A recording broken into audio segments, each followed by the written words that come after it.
essa é a única coisa que você precisa colocar na sua rotina matinal e não é acordar às 5 da manhã. Talvez nem fazer uma caminhadinha como essa ou uma corrida logo cedo, mas se bem que é uma boa, né?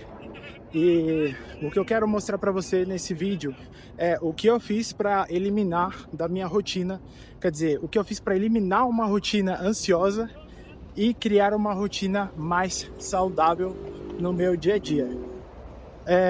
Eu quero trazer para vocês um exemplo do que aconteceu e que me fez despertar para criar essa rotina mais saudável.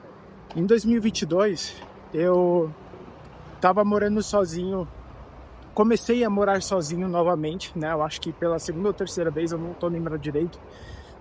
Mas eu lembro que eu vivia uma ansiedade muito grande de fazer dinheiro, de ganhar dinheiro para pagar as contas, né? E uma das coisas que eu acreditava é que eu tinha que trabalhar muito, absurdamente, e que não tinha, e eu não criava nenhum tipo de rotina de trabalho, nem da minha agência, nem do meu atendimento. E quando os meus amigos, eu lembro até hoje que quando os meus amigos iam falar comigo, eu sempre falava para eles que eu estava trabalhando. Eu sempre estava trabalhando, eu sempre estava fazendo alguma coisa da minha agência. E eu ficava nessa frequência, né? Nessa rotina meio maluca de sempre estar trabalhando, né? E não parava. Justamente porque eu tinha medo de ficar sem dinheiro ou algo nesse sentido. E uma situação que aconteceu, que me fez de fato perceber o que eu estava vivendo, foi uma cliente me ligar às 7 horas da manhã, falando que deu um problema na loja virtual dela e que ela queria que isso fosse resolvido com urgência. E a loja nem estava rodando tráfego, mas enfim. A única coisa que eu fiz foi atender esse telefone, falar com ela, falar que eu ia resolver.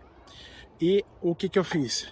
Eu levantei da minha cama, eu não tomei um banho, eu não escovei o dente, não tomei café, não vesti uma camiseta. Eu simplesmente fui para a mesa de trabalho sem uma canção para resolver o problema e falar para ela que estava resolvido. E aí é que tá o problema. Foi uma falta de posicionamento da minha parte sobre o meu atendimento e sobre a minha rotina de trabalho, que fez o cliente, né, a cliente acreditar que eu estava disponível 24 horas por dia e que ela poderia me ligar a qualquer momento, né? E assim, é muito importante fazer o cliente, né, entender a sua rotina de trabalho, né? Justamente para que ele não fique entrando em contato com você nos momentos que você não consegue atendê-lo, né?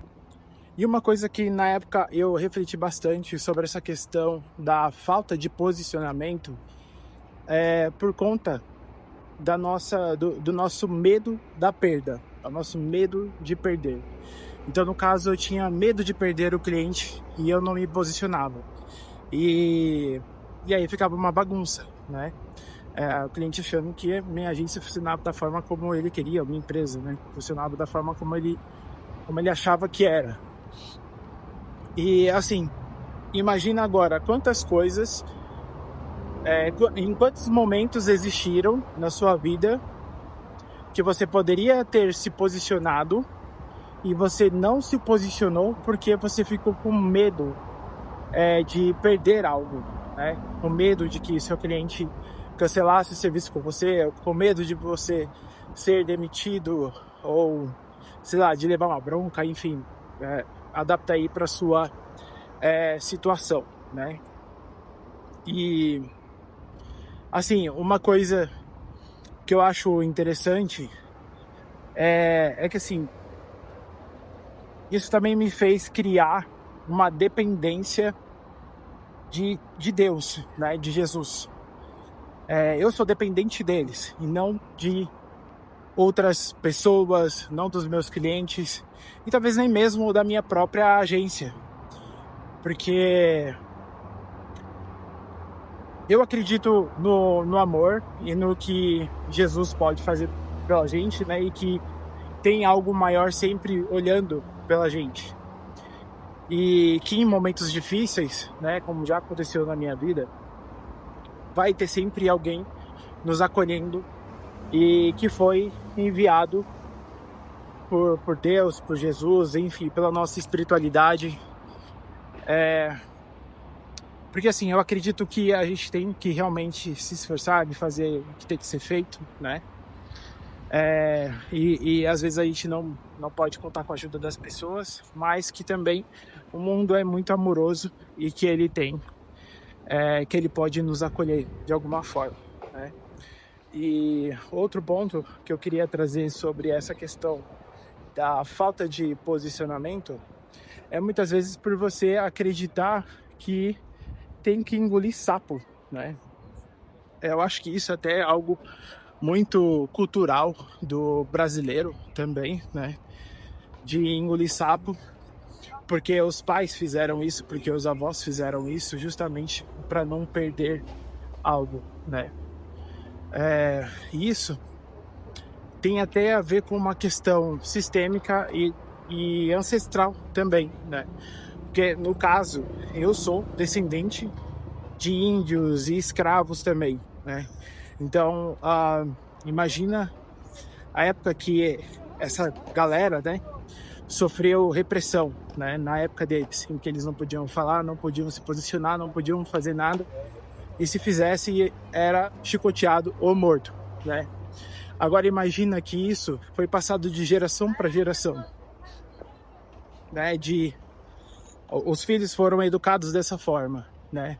Não fala isso porque pode acontecer isso, não faz isso porque pode acontecer aquilo, não faz isso porque você pode perder isso ou aquilo. E por que eu tô trazendo isso para vocês? Justamente porque nós, pessoas da nossa geração, né, e pessoas jovens, né, veio para dar vazão a essas questões da história da nossa família, né? E isso é algo muito profundo, porque são dores que você carrega e que são inconscientes até, né? E por que eu falo que é inconsciente? Porque de alguma forma, quando isso aconteceu na sua história, isso acabou passando para você, e você tem até certos sintomas que você acaba não falando, não se posicionando, justamente porque algo nessa história quer ser visto. E aí é por isso que isso está reverberando em você, porque você veio para trazer à tona, para dar vazão a esse problema que aconteceu na sua história familiar, né? Na história da sua família. E é como se fosse assim, a história da sua família é como se fosse uma caixa d'água, né? A sua vida ali a vida da sua família é como se fosse um encanamento. E esses probleminhas que surgem, né, como a falta de posicionamento por medo de algo, são como travamentos, né, que acontecem ali, ou um cano entupido, né, que atrapalha o fluxo da água, e você é a torneira, né, novamente, para dar vazão a essas questões que aconteceram na história da sua família. E normalmente a questão da falta de posicionamento, né, ela acaba afetando o nosso chakra laríngeo, né, que é o chakra da fala. Então, assim, se você tem problemas para falar, né, ou mesmo se posicionar, né, para impor algo, isso também está relacionado com esse chakra, né? Mas, Adriano, por que você está trazendo essa história? Não estou entendendo muito bem. Cara, assim, se esse vídeo chegou até você de alguma forma, é porque algo dentro de você precisa ser visto, né? Algo na história da sua família precisa ser visto e que precisa dar uma vazão, né? Ser colocado para fora. E quais são as formas de acontecer isso? é você fazendo meditações sistêmicas, né? Ou através de sessões de constelação familiar. E aí, nesse caso, eu consigo ajudar você, porque eu sou constelador familiar e empresarial, então eu consigo trabalhar de forma sistêmica para investigar o que aconteceu na história da sua família e a gente ressignificar isso, né? Não para mudar o passado, mas para ressignificar toda essa dor que aconteceu e que está reverberando em você, refletindo em você, né? Através de sintomas, enfim. E outra maneira seria através de sessões de respiração, de breathwork, né, que é uma técnica bem profunda de respiração, mas esse tipo de técnica tem que ter alguém conduzindo, né, porque te leva pro mais interno, assim, da sua alma, né, para você ter uma conversa muito profunda com você mesmo, né, e precisa de ter alguém ali conduzindo. E aí eu quero trazer um exemplo recente que aconteceu comigo, né? E eu queria que vocês colocassem nos comentários se vocês estivessem no meu lugar, né? O que vocês teriam sentido ali, né? Se coloquem nessa situação e coloquem nos comentários. Não é a sua opinião, tá? Não é a sua opinião, mas sim é o que você sentiria num momento como esse. Bom, uma coisa que eu demorei para desenvolver foi essa questão do posicionamento e principalmente no prazo para construir o website, né? Prazo final que eu quero dizer. No caso, eu quero dizer no ponto de entregar a parte final do website, né? Onde eu vou lá, desenvolvo o layout, entrego para o cliente e preciso que ele me entregue o feedback, né? E nesse momento do feedback, alguns clientes acabam enrolando, empurrando com a barriga, e aí fica esperando, e aí aquela coisa, né? Com o medo de perder, eu não me posicionava. Então o cliente empurrava isso com a barriga e quando eu ia ver, já tinha passado 2, 3 meses e eu não tinha finalizado o site, o projeto ainda estava em aberto e a gente não acabava aquilo. E toda vez, alguns clientes chegavam a me mandar tudo picadinho, né? O que é muito ruim para o processo de criação de um website. No início do vídeo eu falei que eu sou constelador familiar e empresarial, mas eu também sou estrategista digital e eu tenho uma agência, enfim. E eu comecei minha carreira desenvolvendo websites, né? Então, por isso que eu estou trazendo esse exemplo. E aí, o que aconteceu com essa cliente? Eu tinha dado um prazo para ela para me dar um feedback. E aí ela falou que estava acontecendo algumas questões, enfim, mudança de escritório e tal. Eu falei, legal, beleza, não tem problema, dá para colocar mais uma semana. Passou mais uma semana, ela não me entregou esse feedback. Eu falei, pô, caramba. E aí, eles me ligaram e pediram mais uma semana. Beleza. Dei mais uma semana de prazo para eles. E finalmente, quando chegou o dia em que eles deveriam me entregar absolutamente tudo, eles não me entregaram e eu simplesmente falei, olha, eu preciso que você me entregue tudo na data de tal, senão a partir desse momento eu não vou poder fazer nenhum tipo de alteração e eu vou considerar o site como desenvolvido e depois eu passo para você um orçamento das próximas alterações que você precisa fazer, né? Ou seja, eu me posicionei para não continuar empurrando as coisas para frente e se caso o cliente, e se caso ele continuasse empurrando com a barriga essa questão, ele teria que pagar mais pelas próximas alterações, né? Cara, juro para vocês, na hora essa pessoa deu um jeito de me entregar todo o feedback que eu precisava. E não era coisa muito complexa. Mas, cara, na mesma hora, a pessoa me passou tudo que eu precisava para poder finalizar o site. E pronto, finalizei.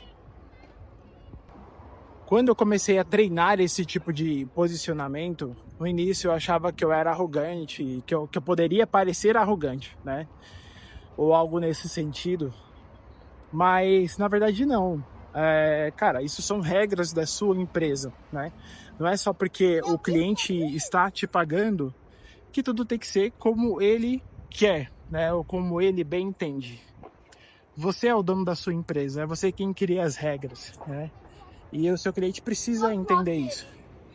E muitas vezes a gente tem que se posicionar para que ele entenda, né?